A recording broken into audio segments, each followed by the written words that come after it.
ระดับที่2การวิเคราะห์ตลาดอย่างเป็นระบบบทที่3การวิเคราะห์ด้านเทคนิค Technical Analysis การวิเคราะห์ด้านเทคนิคแม่นการศึกษาการเคลื่อนไหวของราคาในอดีตโดยการใช้กราฟหรือชาร์ตและตัวชี้วัดหรือว่า Indicator เพื่อคาดการทิศทางของราคาในอนาคตปรัชญาหลักของ TI นี้ย่อมาจาก Technical Analysis แม่นราคาในอดีตมักจะสายภาพซ้ำเดิมในอนาคตสำหรับระดับที่2หรือว่าไผที่ได้รับชมเนาะบทที่1บทที่2ไปแล้วมื้อนี้มาต่อบทที่3นำกันเลยทุกคนเนาะบทที่3นี้เป็นอีกบทหนึ่งที่บทเรียนค่อนข้างที่จะหลายหน้าเลยเนาะต้องได้ใช้การอธิบายแบบยาวน้อยนึงเนาะอธิบายแบบละเอียดแน่เนาะถ้างั้นก็ให้ทุกคนมารับชมไวๆนำกันเลยเนาะโอเคตัวที่1เนาะจะเว้าถึงพื้นฐานของแท่งเทียนเนาะการอ่านแท่งเทียนเนาะ Stylistic Pattern พื้นฐานเนาะแท่งเทียนแมนเครื่องมือที่นักเทรดทั่วโลกนิยมใช้ที่สุดเนาะมันแสดงให้เห็นถึงการสู้รบเนาะระหว่างแห่งซื้อและแห่งขายในช่วงเวลานั้นๆเนาะได้อย่างชัดเจนเนาะอันนี้คือแท่งเทียนเนาะแท่งเทียนแดงแท่งเทียนเขียวเนาะและส่วนประกอบของแท่งเทียนเนาะแต่ละแท่งเทียนมันจะบอกข้อมูลอยู่ข้อมูลราคา4อย่างเนาะ O S L C เนาะ O นี่ Open เนาะราคาเปิดเนาะราคาเปิดทำอิฐเนาะเริ่มต้นในช่วงเวลานั้นเนาะHigh นี่ราคาสูงสุดเนาะราคาสูงสุดราคาที่ขึ้นไปจุดสูงสุดเนาะจนไปถึงไส้เทียนเนาะอันนี้ราคาสูงสุดเนาะLow ราคาต่ำสุดเนาะในราคาที่ลงไปฮอดจุดที่ต่ำที่สุดเนาะจะฮอดปลายไส้เทียนเนาะจุดที่ต่ำสุดนี่เขาเบิ่งจากปลายเนาะสูงสุดกับเบิ่งจากปลายเนาะโคสราคาปิดนะสุดราคาสุดท้ายก่อนจะจบช่วงเวลานั้นเนาะและสำหรับแท่งเทียนเนาะแท่งเทียนแดงนี่เฮาฮู้อยู่แล้วเนาะมันแทนให้แห้งขายเนาะและแท่งเทียนเขียวนี่แห้งซื้อเนาะและราคาเปิดมันจะต่างกันเนาะราคาเปิดของแห้งขายมันจะอยู่ถึงเนาะมันเคลื่อนที่จากถึงลงมาลุ่มเนาะ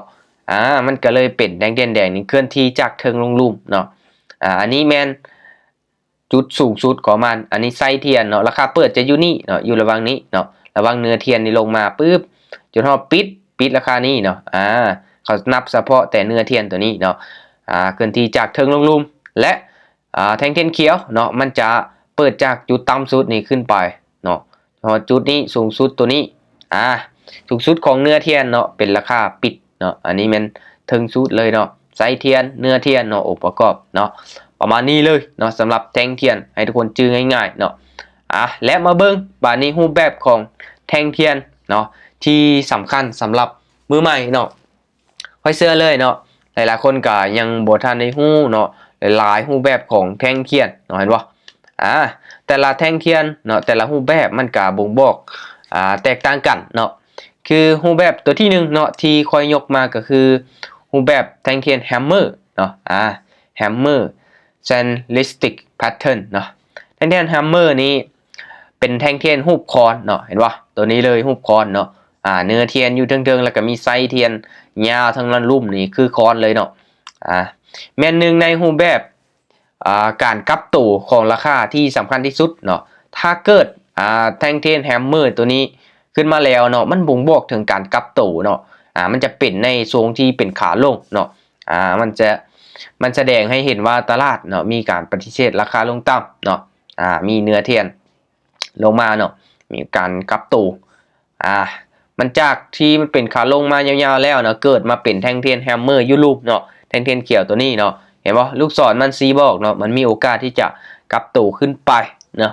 อันนี้แมนการอธิบายเนาะก็คือมีเนื้อเทียนเนาะ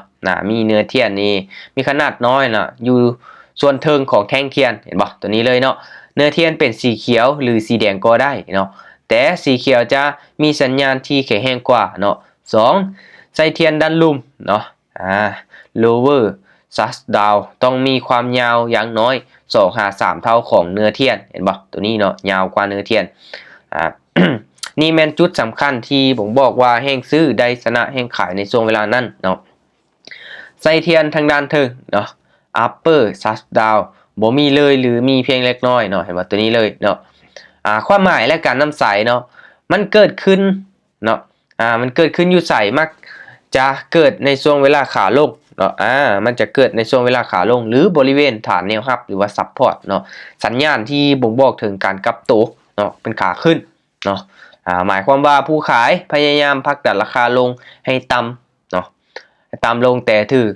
ผู้ซื้อเนาะผลักดันราคาขึ้นมาเนาะเกือบจะฮอดราคาเปิดเห็นบ่เนาะข้อควรระวังเนาะข้อควรระวังนี่อย่าเปิดออเดอร์ทันทีที่เห็นเนาะที่เห็นแท่งเทียนแฮมเมอร์แท่งเดียวเนาะควรรอท่าให้แท่งเทียนถัดไปเนาะปิดเป็นสีเขียวเพื่อยืนยันconfirmation เนาะก่อนเสมอถ้าสมมุติว่ามันเกิดมาปึ๊บเนาะและเกิดมาเป็นแท่งเทียนเขียวปึ๊บเนาะหลังจากนั้นเนาะเขาซื้อเลยเนาะ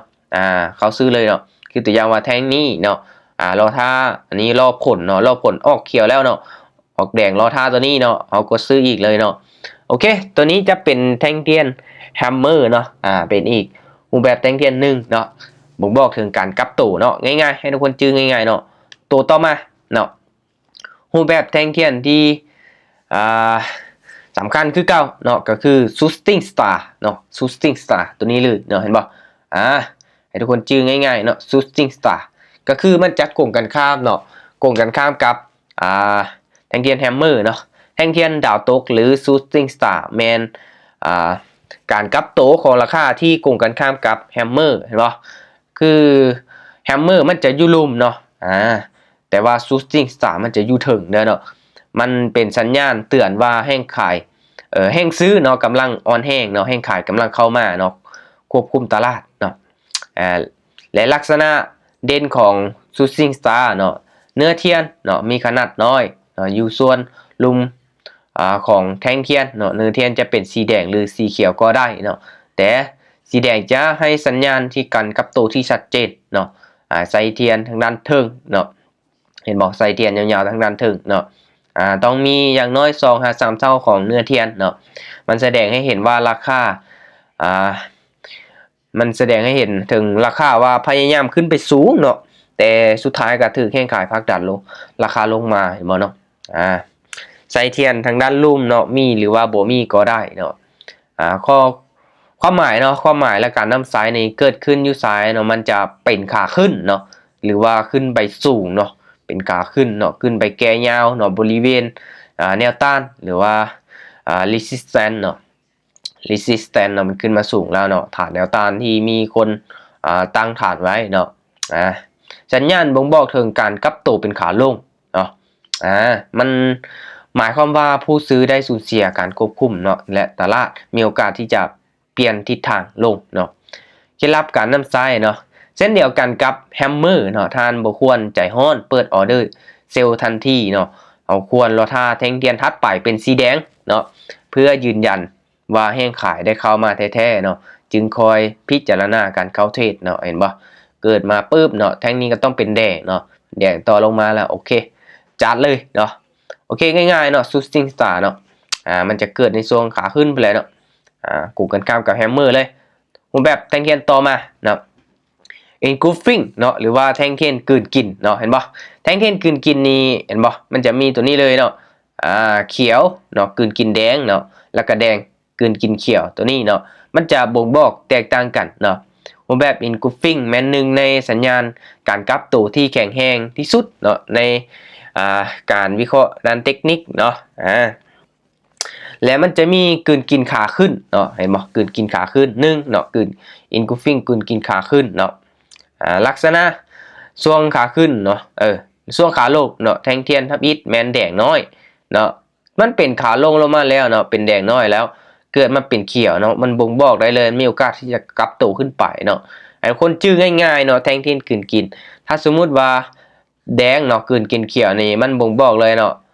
มันจะกลับตัวมีโอกาสเป็นแนวโน้มขาลงเนาะง่ายๆเนาะสำหรับแท่งเทียนกลืนกินนี่เนาะค่อยก็เคยได้เฮ็ดคลิปสอนไว้แต่ดนแล้วเนาะสำหรับแท่งเทียนกลืนกินถ้าสมมุติว่าแท่งเทียน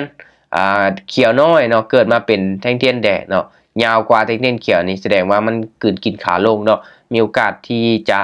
ลงไปต่อได้เนาะลักษณะเกิดขึ้นในช่วงขาขึ้นเนาะสำหรับกลืนกินขาลงเนาะกลืนกินขาลงก็คือแดงยาวก็เขียวเด้อเนาะ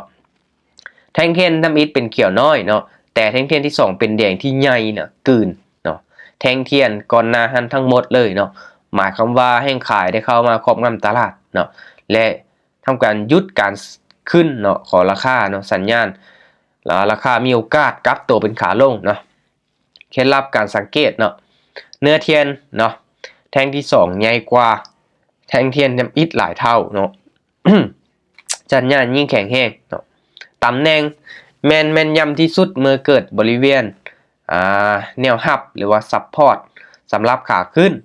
หรือแนวต้านเนาะ resistance สำหรับขาลงเนาะมันเกิดอยู่จุดสูงสุดแห่งคักเลยเนาะ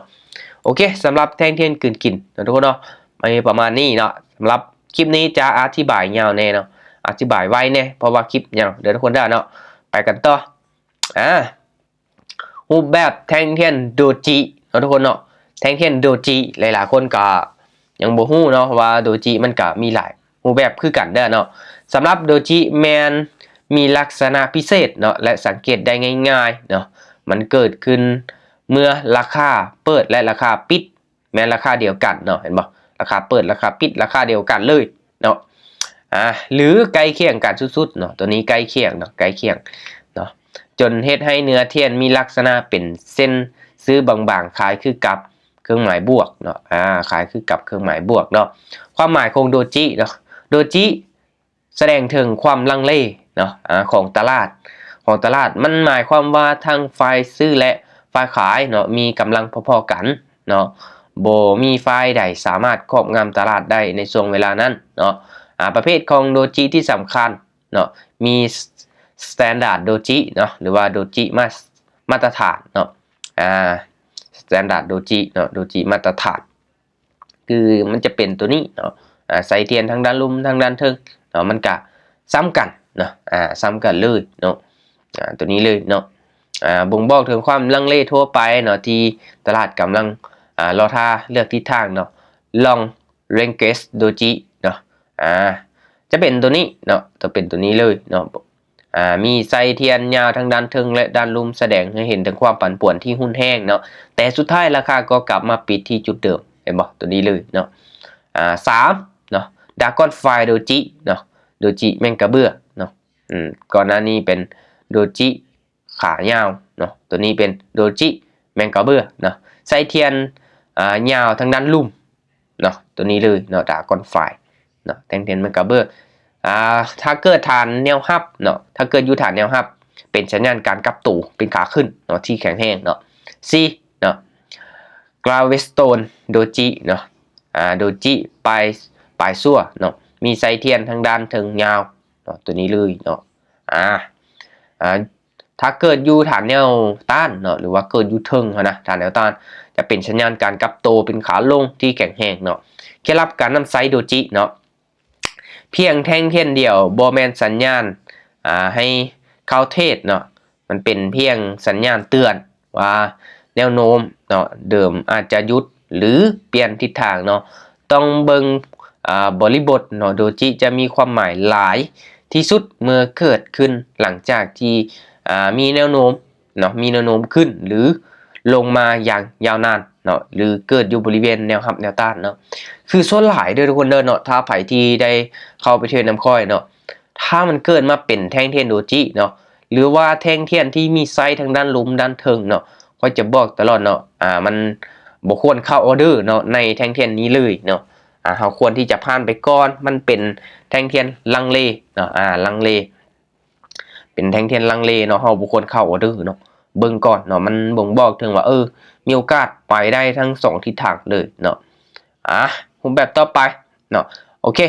มาบัดนี้เนาะการใช้ตัวชี้วัดหรือว่าอินดิเคเตอร์เนาะยอดนิยมเนาะมีหลายเลยเนาะมีหลายเลยสำหรับอินดิเคเตอร์ที่หลายๆคนนำใช้เนาะเขาเองก็อาจจะเอาตัวที่ค่อยได้นำใช้เนาะตัวเองถนัดได้มาแชร์มาแบ่งปันให้กับทุกคนเนาะ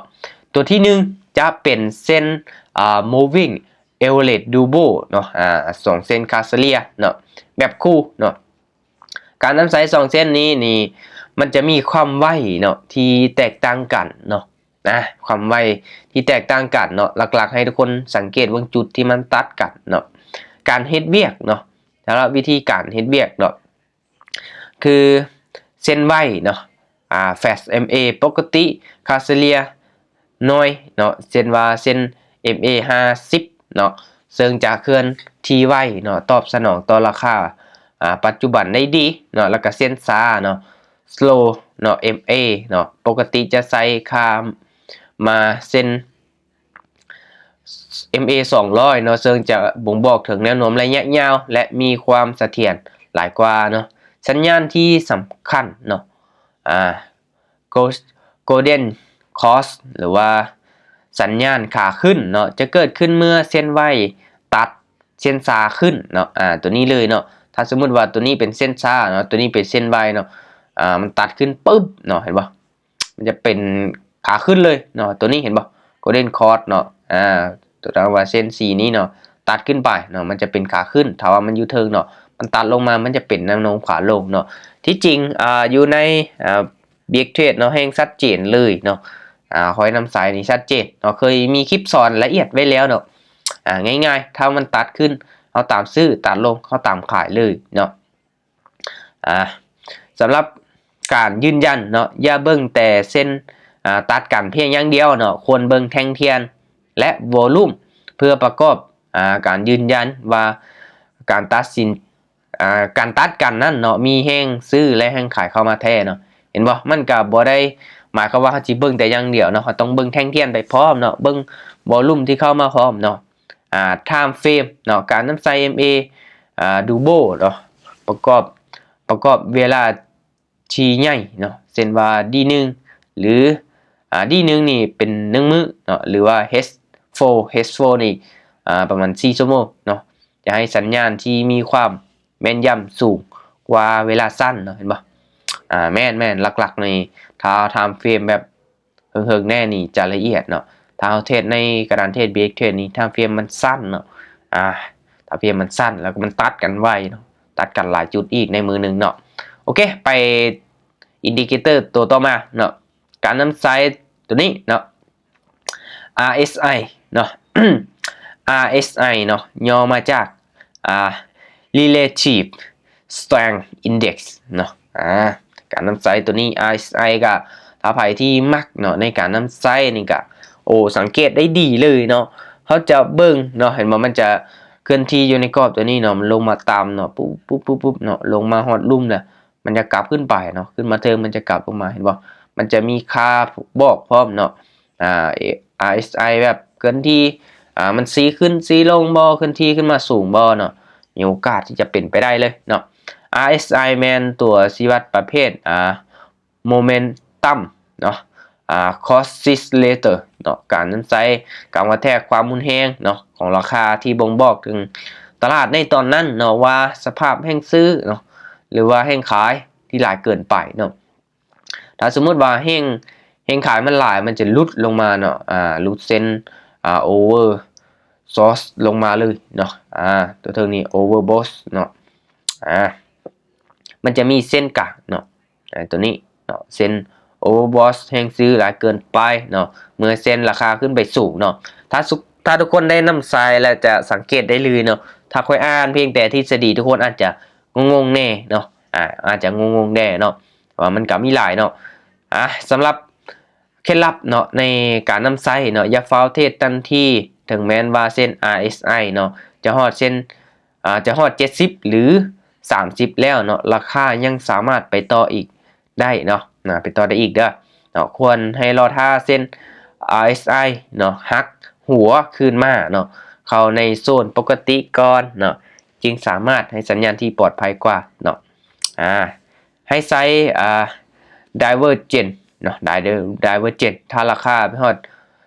จุดสูงสุดแต่ราคา RSI ผันยังฮอดจุดสูงสุดแต่ต่ำลงเนาะนั่นแม่นสัญญาณเตือนว่าแนวโน้มกำลังจะจบลงเนาะสังเกตเบิ่งดีๆเนาะสลายค่อยกะน้ำใสอยู่เนาะแต่บางครั้งบางคราว ในณปัจจุบันได้การเทรดในการเทรดของ BX Trade เนาะตัวต่อมาเนาะตัวต่อมานี่จะเป็น MACD เนาะmoving average เนาะ convergence divergent เนาะ ตัวนี้เลยเนาะมันก็ย่อมาจากนี่เนาะเป็น MACD เนาะตัวนี้มันชื่อเต็มนะชื่อเต็มของมันเนาะหลายคนก็มักเอิ้นว่า MACD เนาะเห็นบ่มันจะมี2เส้นตัวนี้เนาะMACD line เส้นสีฟ้าเนาะแล้วก็ Signal line เส้นสีส้มตัวนี้เห็นบ่มันจะมีจำนวนวอลลุ่มอีกเนาะจำนวนวอลลุ่มอีกถ้าสมมติว่าเส้นมันตัดกันลงมาเนาะแล้วก็ C ลงมาเป็นวอลลุ่มแดงเห็นบ่แทงเทียนเนาะมันก็จะเป็นแนวโน้มแดงลงมานำเนาะ ตัดขึ้นวอลลุ่มเขียวเนาะมันก็จะเป็นขาขึ้นเขียวเนาะมันจะบ่งบอกได้เลยเนาะอันนี้สำหรับ MACD เนาะส่วนประกอบของ MACD เนาะมันจะมีเส้น MACD เนาะหรือว่าเส้นสีฟ้าเนาะเกิดจากคาซาเลียเนาะหรือว่า EA ระยะสั้นเนาะลบกันในระยะยาวเนาะแล้วก็ Signal เนาะหรือว่าเส้นสีส้มหรือว่าสีแดงเนาะเป็นเส้นคาซาเลียของMACD อีกที่หนึ่งเนาะเพื่อเป็นตัวส่งสัญญาณเนาะแล้วก็ Hydrogram เนาะแท่งเทียนเนาะแท่งกราฟเนาะ Hydrogram ตัวนี้เลยเนาะHydrogram เห็นป่ะจะมีตัวนี้แล้วก็มี Zero Line เนาะ Zero Line Zero Line หรือว่าเส้นศูนย์เนาะตัวนี้เลยเนาะเส้นศูนย์เนาะเป็นเส้นแบ่งเขตแดนขาขึ้นแล้วก็ขาลงเนาะวิธีอ่านสัญญาณการเทรดเนาะสัญญาณซื้อ buy เนาะ signal buy เมื่อเส้น MACD เนาะตัดเส้น signal ขึ้นไปเนาะขึ้นจะยิ่งแข็งแห้งเนาะเราตัดสินใจเนาะตัดกันขึ้นไปนี่จะอยู่กองเส้นศูนย์เนาะคือตัวนี้ปึ๊บตัดขึ้นเนาะตัวนี้ตามซื้อเลยเนาะงามๆเลยเนาะสัญญาณการเซลล์กับแน่นอนเนาะจุดนี้มันตัดกันลงมาเนาะวอลุ่มเป็นแดงคักสุดเนาะตัดเลยตามเลยเนาะตามขายเลยข้อระวังเนาะสำหรับ MACD เป็นตัวชี้วัดที่ช้ากว่าราคาเนาะแม่นมันจะช้าแน่เนาะเล็กน้อยเนาะดังนั้นควรใช้แท่งเทียนหรือแนวรับแนวต้านเนาะมาช่วยยืนยันเพื่อบ่ให้เข้าเทรดช้าเกินไปมันจะช้ากว่าน้อยหนึ่งเนาะ โอเคมาตัวต่อมาตัวนี้จะเป็น Net Volume เนาะที่คอยนำใช้เป็นประจำเนาะ Net Volume นี่ก็เป็นตัวชี้วัดที่ช่วยนักเทรดเนาะเห็นถึงคุณภาพเนาะและก็การเคลื่อนไหวของราคาด้วยการแยกแห่งซื้อและแห่งขายออกมาจากกันอย่างชัดเจนเนาะมันบ่งบอกให้เรารู้ว่าในขณะนั้นเนาะการเคลื่อนที่มีคนซื้อและคนขายหลายกว่ากันเนาะสังเกตเบิ่งง่ายๆเด้อเนาะสำหรับ Net Volume เนาะถ้าสมมุติว่ามันเป็นทรงไซด์เวย์เนาะเป็นทรงไซด์เวย์เด้อถ้าสมมุติว่า Net Volume C ลงมาแห้งเนาะเราจะซื้อขึ้นไปเนาะอันนี้สำหรับการเทรดอยู่ในกระดานเทรดของ BX Trade เนาะคอยจะนำสายแบบนี้เลยเนาะเส้นมัน C ขึ้นเราจะกดขายลงมาเนาะช่วงที่มันเป็นแท่งเดียนสลับเนาะมันจะได้ผลดีเนาะตัวนี้นี่โอ้ยมีคลิปหลายเลยเนาะทุกคนสามารถไปเบิ่งคลิปย้อนหลังของค่อยได้เนาะมีละเอียดมีหลายอีกเนาะสำหรับการนำไซส์ Net Volume ตัวนี้เนาะหลายๆคนก็นิยมไซส์เนาะมันก็ได้ผลแท้ๆเนาะทรงใดที่เป็นไซด์เวย์แท่งเทียนสลับเนี่ยแห้งคักเลยเนาะสำหรับ Net Volume เนาะนำไซส์เป็นประจำเนาะสำหรับค่อยแล้วเนาะนำไซส์ตัวเองถนัดเนาะโอเคมาตัวต่อมาเนาะการกำหนด3สิ่งที่สำคัญเนาะหัวข้อนี้ถือเป็นกระดูกสันหลังเนาะของการวิเคราะห์ทางด้านเทคนิคเนาะถ้าท่านเข้าใจเรื่องแนวโน้มและแนวรับแนวต้านเนาะท่านจะสามารถวางแผนการเทรดได้อย่างเป็นระบบเนาะตัวที่1การกำหนดแนวโน้มหรือว่าเทรนด์เนาะเทรนด์ก็มีอยู่3เทรนด์เนาะให้ทุกคนเข้าใจง่ายๆจะมี up trend เนาะหรือว่าขาขึ้น down trend ขาลงเนาะแล้วก็ sideways เนาะมันจะออกข้างเนาะออกข้างๆไปเรื่อยๆเนาะ2เนาะแนวรับ support และแนวต้าน resistance เนาะตัวนี้เลยเนาะสำหรับแนวรับแนวต้าน3เนาะการเปลี่ยนหน้าที่ของ lows reversal เนาะถ้าราคาทะลุแนวต้านขึ้นไปเนาะแนวต้านขึ้นไปได้เนาะแนวต้านนั้นจะ กลายเป็นแนวรับใหม่เนาะถ้าสมมุติว่าราคาทะลุฐานแนวรับลงมาเนาะแนวรับนั้นจะกลายเป็นฐานแนวต้านใหม่เนาะตัวนี้ทุกคนอาจจะงงๆแน่ถ้าว่าไผที่บ่เคยนำไซเนาะแต่คนที่มีประสบการณ์เทรดมาโดนและรู้จักในการนำไซจะเข้าใจได้ดีเลยเนาะสำหรับการกลายเป็นเนาะว่าการกลายเป็นแนวต้านแล้วก็กลับมาเป็นแนวรับเนาะตัวนี้ในกรณีที่มันทะลุมันกลายไปแล้วเนาะมันจะกลายเป็นแบบนั้นเนาะโอเคมาตัวที่1เลยเนาะมาเบิ่งเทรนด์เนาะหรือว่าการกำหนดเทรนด์เนาะเทรนด์ก็ง่ายๆเนาะมันจะมีขาขึ้นขาลงแล้วก็ไซด์เวย์เห็นบ่เนาะ up trend down trend เนาะแล้วก็ไซด์เวย์เทรนด์เนาะการเบิ่งแนวโน้มหรือเทรนด์เนาะแม่นการเบิ่งทิศทางภาพรวมของราคาว่ากำลังเคลื่อนที่ไปในทางใดเนาะเราสามารถแบ่งออกเป็น3รูปแบบได้ดังนี้เนาะ1เลยก็คือup trend เนาะลักษณะราคายกสูงขึ้นเรื่อยๆเนาะโดยเฮ็ดจุดสูงสุดเนาะขึ้นไปเนาะหรือว่า high เนาะ high ขึ้นไปเลยเนาะตัวนี้เนาะยกขึ้นไปเห็นว่ามันจะขึ้นมาปึ๊บเนาะแล้วก็ปึ๊บขึ้นมาเห็นบ่หลังจากนั้นมันก็ไซด์เวย์แล้วก็กลับลงเนาะเห็นว่ามันจะลงแบบนี้เนาะกราฟมันจะขึ้นไปแบบนี้เนาะดาวเทรนเนาะเป็นแนวโน้มขาลงเนาะเห็นบ่ดาวเทรนมันก็ลงมาเนาะอาจจะพักตัวแน่เนาะพักตัวแน่เนาะแล้วก็สลับกันไปเนาะมันจะเปลี่ยนแบบนั้นได้มันบ่ได้ลงแบบจวดบัดเดียวเนาะมันจะลงมาพักตัวเขียวเนี่ยลงมาหลายๆเนาะพักตัวแล้วก็ลงมาอีกเนาะมันจะยกขึ้นแล้วก็แต่ว่ามันจะต่ำลงเรื่อยๆเนาะสำหรับดาวเทรนเนาะไซด์เวย์เนาะลักษณะออกข้างเห็นบ่คือตัวนี้แท่งเทียนมันก็อยู่ในกรอบเนาะมันจะอยู่ในกรอบแบบบ่ขึ้นบ่ลงเนาะตัวนี้ก็ถ้าสมมุติว่ามันหลายๆเนาะหลายๆแล้วหลายแท่งเทียนที่มันลงมามันบ่ผ่านแสดงว่าแนวนี้ก็เป็นแนวรับได้เนาะโอเคสำหรับแนวโน้มหวังว่าหลายๆคนจะเข้าใจเนาะมือใหม่นี่ก็ต้องได้ทำความเข้าใจศึกษาไปเรื่อยๆเนาะเบิ่งหลายๆกราฟเนาะหลายๆรูปแบบเราจะเข้าใจเทรนด์ดีเนาะหลักๆแล้วเราสังเกตแนวโน้มเป็นนี่มีโอกาสเลยเนาะคือค่อยนี่ถ้าสมมุติว่าเห็นว่ามันกำลังเป็นขาลงเนาะกำลังมีสัญญาณกลับโตเข้ามาแล้วเนาะเป็นเทคนิคโดจิบ่เป็นเทคนิคกลืนกินบ่เนาะหรือว่าเป็นรูปแบบซูซิ่งซ่าหรือว่าแฮมเมอร์เนาะบ่งบอกแล้วเนาะมันเป็นขาลงเขาจะตามขายอย่างเดียวเนาะไม้นี้ขายบวินคูณเงินขายให้สุดเนาะคอยก็สามารถทำกำไรได้เนาะโอเคสำหรับเทรนด์เนาะก็มีประมาณนี้เนาะมี3เทรนด์ให้ทุกคนจื้อง่ายๆเนาะถ้าไซด์เวย์มันก็จะออกสลับเขียวแดงเนาะเป็นขาขึ้นมันก็เขียวมาหลายกว่าแดงเนาะเป็นขาลงมันก็ต้องแดงเนาะหลักๆห้ามเทรดส่วนเทรนด์เนาะเราต้องเทรดตามเทรนด์เนาะตามผู้คนส่วนหลายบ่หมายความว่าผู้คนส่วนหลายซื้อแล้วเฮาไปขายอย่างเดียวเนี่ยโอ้มีโอกาสที่จะเจ็บได้เนาะโอเคบัดนี้เนาะ มาจะเบิ่ง support แล้วก็ resistance เนาะหรือว่าแนวรับแนวต้านเนาะแนวรับเนาะหรือว่า support มีลักษณะแม่นระดับราคาที่อยู่ลุ่มแนวรับนี่ชื่อง่ายๆอยู่ลุ่มเนาะอยู่ลุ่มราคาปัจจุบันเนาะอยู่ลุ่มราคาปัจจุบันความหมายเนาะเป็นจุดที่มีแห้งซื้อเข้ามาหลายจนสามารถยุดการตกของราคาได้เนาะเปรียบเหมือนพื้นเนาะที่ราคาตกลงมาแล้วมักจะเด้งขึ้นราคาตกลงมาแล้วมันจะเด้งขึ้นเนาะคือเฮาโยนมักบีลงมาเนาะกระทบพื้นมันก็เด้งขึ้นคือเก่าเนาะกลยุทธ์เนาะนักเทรดมักจะหาจังหวะซื้อเนาะเมื่อราคามาฮอดแนวรับเนาะเห็นบ่อันนี้คือรูปเนาะอันนี้ก็เบิ่งกราฟแบบ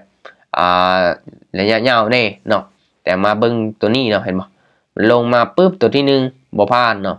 ตัวที่2บ่ผ่านลงมาตัวที่3บ่ผ่านเนาะหลังจากนั้นเฮาตามซื้ออันนี้คือ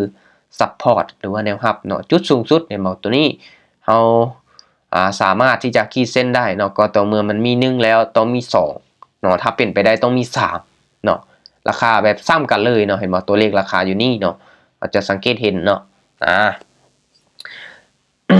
แนวต้านเนาะ resistance เนาะมันจะอยู่ทางด้านเทิงของราคาปัจจุบันเนาะทางด้านเทิงเนาะเอิ้นว่าแนวต้านเนาะปรากฏการณ์เนาะ loss reversal เนาะการเปลี่ยนหน้าที่เนาะสิ่งที่น่าสนใจคือเมื่อราคาสามารถทะลุเนาะหรือว่า break out แนวใดแนวหนึ่งได้เนาะมันจะเปลี่ยนหน้าที่ทันทีเนาะถ้าราคาทะลุแนวต้านขึ้นไปเนาะแนวต้านเท่านั้นแนวต้านเก่านั้นเนาะจะกลายเป็นแนวรับจะกลายเป็นแนวรับเนาะคือสมมุติว่าตัวนี้เนาะมันทะลุขึ้นไปปึ๊บเนาะตัวนี้มันจะกลายเป็นแนวรับทันทีเนาะมันจะกลายเป็นแนวรับทันทีเด้อทุกคนเด้อเนาะคือราคาทะลุลงมาเนาะตัวนี้ก็จะกลายเป็นแนวรับนี่จะอยู่ลุ่มเนาะแนวต้านมันจะอยู่ถึงเนาะคือง่ายๆเนาะถ้ามันกลายเป็นนี่แสดงว่ามันทะลุไปแล้วเนาะมันทะลุลงมาได้แล้วเนาะมันจะกลายเป็นเนาะมันจะเปลี่ยนนาทีแบบกระทันหันเลยเนาะวิธีการนำไส้เนาะการใส่ร่วมกับแท่งเทียนเนาะapply action เพื่อยืนยันว่าราคาเด้งหรือจะทะลุแท้เนาะอันนี้ก็ต้องเบิ่งดีๆได้เนาะถ้าว่าเฮาเบิ่งแท่งเทียนบ่ดีนี่ห้วยนะครับแนวต้านนี่อันตรายเนาะยิ่งราคามาต่ำแนวนั้นหลายเท่าใดและบ่ผ่านเนาะแนวนั้นยิ่งมีความสำคัญและแข็งแรงเนาะคือมันลงมาเทื่อที่1บ่ผ่าน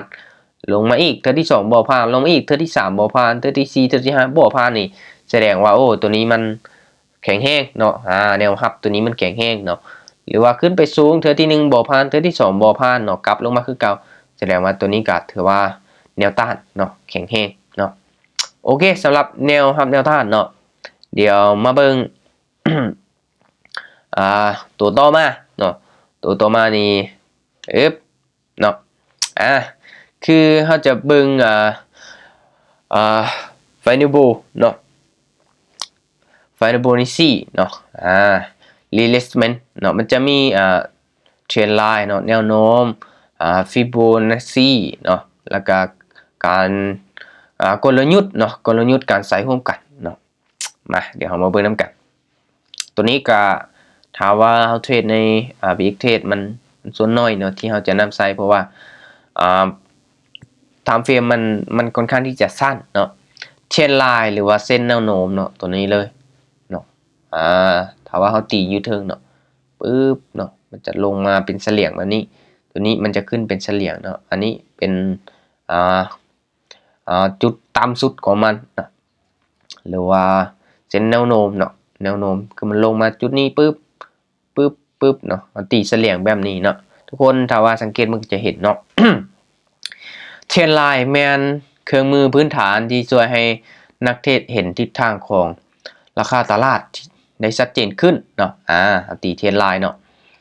และยังเฮ็ดหน้าที่เป็นฐานแนวรับและแนวต้านเนาะที่เคลื่อนที่ตามdynamic support และ resistance เนาะวิธีการแต้มเทรนไลน์ที่ถูกต้องเนาะ up trend line เส้นแนวโน้มขาขึ้นเนาะวิธีแต้มลากเส้นเสื่อมจากจุดต่ำสุดเนาะหรือว่าโลหาจุดต่ำสุดไม่ที่สูงขึ้นเนาะเห็นบ่จุดต่ำสุดตัวนี้เนาะแล้วก็จุดต่ำสุดไม่ที่สูงขึ้นเนาะสูงขึ้นกว่าตัวนี้เนาะตัวนี้เขาขีดเส้นปลายเนาะ หรือว่าดาวเทรนเนาะเป็นขาลงกับตัวนี้เลยเนาะสังเกตเบิ่งง่ายๆเนาะเคล็ดลับการนำซ้ายเนาะการยืนยันเทรนเนาะหรือว่าเทรนไลน์จะมีความน่าเชื่อถือสูงเมื่อราคามียังต่ำมียังน้อย3ครั้งเนาะคือตัวนี้1 2 3เห็นป่ะมีหลายนี่แฮงดีเนาะเทรนเบรกเอาท์เนาะถ้าราคาทะลุเนาะเส้นเทรนไลน์ไปได้มันจะเป็นสัญญาณว่าแนวโน้มนั้นเนาะอาจจะสิ้นสุดลงหรือกำลังจะเปลี่ยนทิศทางเห็นป่ะความสั้นเนาะถ้าแต้มเส้นความสั้นเกินไปเนาะเพราะแนวโน้มที่สั้นหลายมักจะโบยืนยงหรือถึกทะลุได้ง่ายเนาะโอเคมาไปหน้าต่อไปหน้าสุดท้ายแล้วเนาะสำหรับบทที่3เนาะFibonacci เนาะretracement เนาะ Fibonacci retracement เนาะ Fibonacci retracement เป็นเครื่องมือที่ใช้เพื่อซอกหาระดับราคาที่มีโอกาสเนาะย่อตัวเนาะมีโอกาสย่อตัวเนาะคือตัวนี้บอกเนาะมันจะมีถ้าเข้าไปเนาะอยู่ในเครื่องมืออินดิเคเตอร์นี้จะเป็นตัวนี้เลยเนาะเฮาซ้ายแล้วก็ขีดลงมามันจะเป็น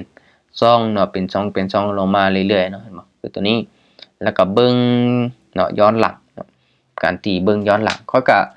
บ่ค่อยเห็นไผน้ำไซหลายเนาะมันค่อนข้างที่จะลงเลิกแล้วก็ยากเนาะวิธีการน้ำไซอหย่างเนาะยากได้เนาะถ้าว่าเป็นมือใหม่นี่ก็ค่อนข้างที่จะเข้าใจยากเนาะเพราะว่าก็เองที่เทศมาหึงแล้วก็ยังทำความเข้าใจยากเติบเนาะเพราะว่าเฮาบ่ค่อยน้ำไซเด้เนาะระดับความสำคัญที่นักเทรดนิยมเนาะนิยมไซเนาะ 23.6% 38.2% เนาะเป็นการย่อตัวเล็กน้อยในแนวโน้มที่แข็งแรงเนาะ 50% เป็นระดับจิตวิทยาเนาะราคาที่จะพักฐานเนาะ 61.8% เนาะ Golden เนาะ Lotio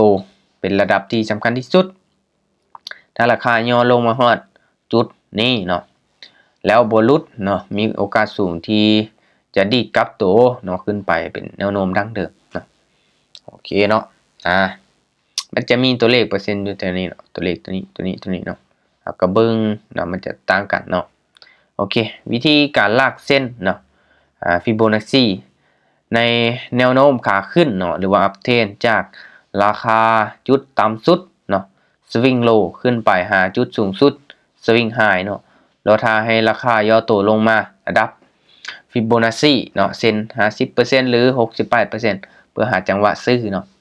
เขาลากลงมาเนาะจากจุดเทิงสุดเนาะปึ๊บลงมาจุดต่ำสุดเนาะอาจจะเห็นได้เลยเนาะสำหรับตัวนี้แนวโน้มขาลงเนาะลากจากจุดสูงสุดเนาะสวิงไฮ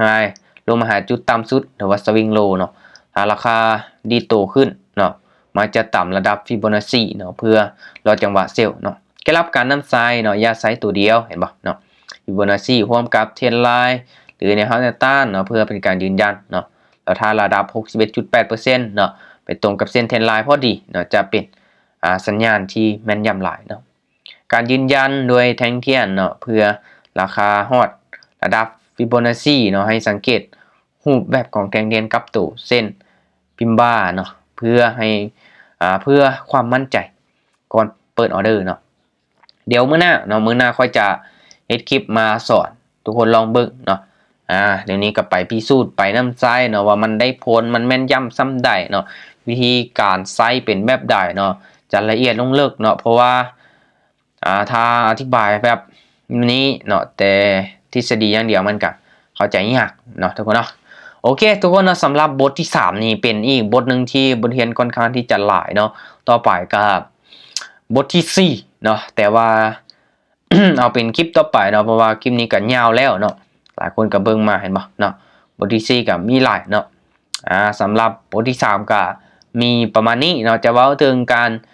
วิเคราะห์ทางด้านเทคนิคเนาะแล้วก็รูปแบบของ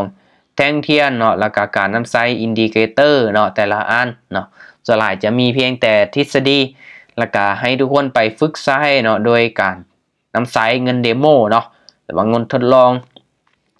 งฝึกเทรดมันก่อนเนาะถ้าสมมุติว่าเงินเดโมเฮาฝึกไซถนัดแล้วเฮาเป็นแล้วเฮาจับจุดได้แล้วเนาะเฮาจึงค่อยเอาเงินจริงเข้าไปนำไซเดี๋ยวทุกคนเด้อเนาะตัวนี้ก็ขึ้นอยู่กับทุกคนเนาะว่าตั้งใจศึกษาตั้งใจฝึกฝนซ้ำใดเนาะคือเครื่องมือตัวใดมันก็ต้องได้หาจุดเนาะทำกำไรได้มันก็มีจุดเสียหรือว่าจุดอ่อนเนาะจุดที่อัตราชนะสูงก็มีเนาะส่วนหลายเราต้องค้นหาให้เห็นเนาะจุดนั้นเนาะนำสายให้เป็นเนาะสำหรับการวิเคราะห์ทางด้านเทคนิคเนาะทุกคนเนาะโอเคก็มีประมาณนี้เนาะส่วนหลายจะเป็นทฤษฎีเด้อเนาะให้ทุกคนเอาไปปฏิบัติตัวจริงเอาไปทดลองใช้มันก่อนถ้ามันได้ผลเนาะถ้ามันได้ผลเอากะนำไส้เนาะหลักๆแล้วอยู่ที่การฝึกฝนเนาะอยากเก่งอยากชำนาญต้องฝึกฝนให้หลายๆเนาะสังเกตเบิ่งเนาะ ถ้าเรามีความรู้หลายเนาะแต่ละอ่านมาผสมประสานเข้ากันมันจะเป็นการดีเนาะทางการเบิ่งแท่งเทียนการเบิ่งรูปแบบของแท่งเทียนเนาะแท่งเทียนลากับรูปแบบมันจะต่างกันได้เนาะเห็นบ่แล้วก็การนำไซตัวชี้วัดหรือว่าอินดิเคเตอร์เนาะเขามาใส่หลายๆอันเนาะการเบิ่งแนวรับแนวต้านเนาะการเบิ่งเทรนการเบิ่งแนวโน้มเนาะจะเป็นการดีเลยถ้าสมมุติว่าทุกคนมีความรู้ครบจบแล้วนี่เนาะจะสุดยอดเลยเนาะทุกคนจะเห็นเลยเนาะจุดทำกำไรได้โอเคสำหรับคลิปนี้ทุกคนเนาะคอยเบาผิดพลาดตัวใดก็ขอโทษขออภัยนำเนาะก็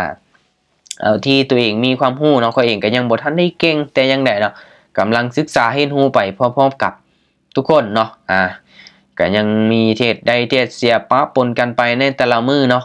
ก็แน่นอนทุกคนเนาะว่าเรื่องการเทรดมันก็มีได้มีเสียแต่หลักๆเฮาเบิ่งที่จุดผิดพลาดเนาะแก้ไขจุดผิดพลาดของเฮาเนาะโอเคก็ย้ำทุกคนเนาะทุกคลิปที่ค่อยลงไปเป็นเพียงแต่การ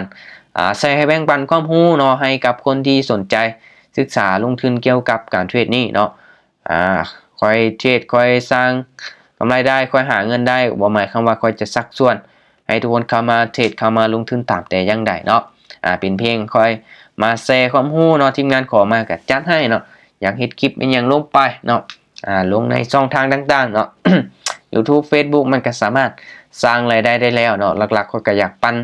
ช่อง YouTube เนาะให้สร้างรายได้ให้มันหลายกว่านี้เนาะเพราะว่าตอนนี้มันก็สามารถสร้างรายรับได้แล้วเนาะก็ขอบใจทุกคนที่รับชมเนาะก็อย่าลืมกดไลค์กดแชร์กดติดตามให้ด้วยทุกคนเนาะเพื่อเป็นกำลังใจเนาะในการทำคลิปต่อไปเนาะโอเคบ๊ายบายเจอกันใหม่บทต่อไปเด้อทุกคนเด้อสำหรับบทนี้บ๊ายบายเด้อ